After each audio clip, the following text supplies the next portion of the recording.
आप क्या मुसलमानों के घर में सीसीटीवी का कैमरा लगाएंगे? कौन नमाज पढ़ रहा है, कौन नमाज नहीं पढ़ रहा है, कौन मुसलमान है, कौन मुसलमान नहीं है? आप मुसलमानों का भला कर रहे हैं, आप मुसलमानों का भला कर रहे हैं। बैठ जाओ, राम मंदिर का पैसा खाते हो। अरे राम मंदिर में घोटाला करते बैठो। अरे राम मंदिर का चंदा खाते हो। अरे चंदा चोरो बैठो, चंदा चोरो बैठो, चंदा चोरो बैठो, बैठो चंदा चोरो, चंदा चोरो बैठ जाओ। चंदा चोर हो तुम लोग चंदा चोर हो, चंदा चोर हो तुम लोग, चंदा चोरो, चंदा चोरो, चंदा चोरो बैठो। 1 मिनट को प्लीज। चंदा चोरो बैठो। पूरी सरकार में एक मंत्री आपका मुसलमान नहीं है।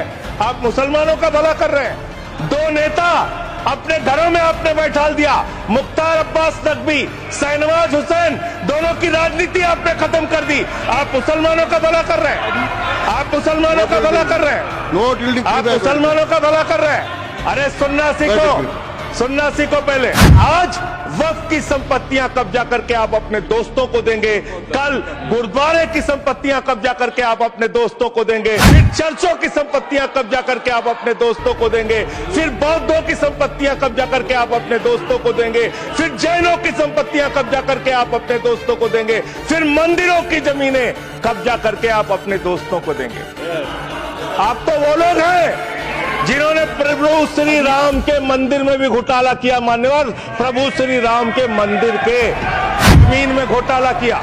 मैं कागज दूंगा सर, मैं कागज दूंगा। कर दिया मैंने। ये लोग राम मंदिर में घोटाला करने वाले लोग हैं, राम मंदिर की जमीन का चंदा खाने वाले लोग हैं सर। ये लोग आप फसाद कराने वाले हिंदू हैं, हम सौहार्द फैलाने वाले हिंदू हैं। ये बुनियादी फर्क है, ये बुनियादी फर्क है। आप देश भर में फसाद, नफरत, लड़ाई झगड़ा कराने का काम करते हैं। करोड़ों मुसलमानों की चिंता है आपको। एक अपने दोस्त को पकड़ के लाइए, नीरव मोदी को 20,000 करोड़ वसूलिए, 12,000 करोड़ वक्फ को दीजिए, 8,000 करोड़ अपने पास रखिए।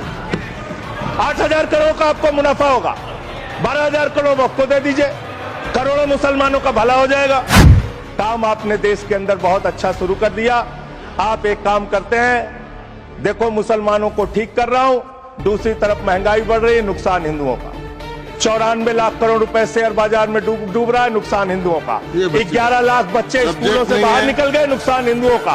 तो मुसलमानों का को ठीक करने के नाम पर आप नुकसान देश के करोड़ों हिंदुओं का भी कर रहे हैं। इसलिए ये सब बातें करके देश में आप नफरत फैला के ये सब झगड़े फसाद के काम मत कीजिए।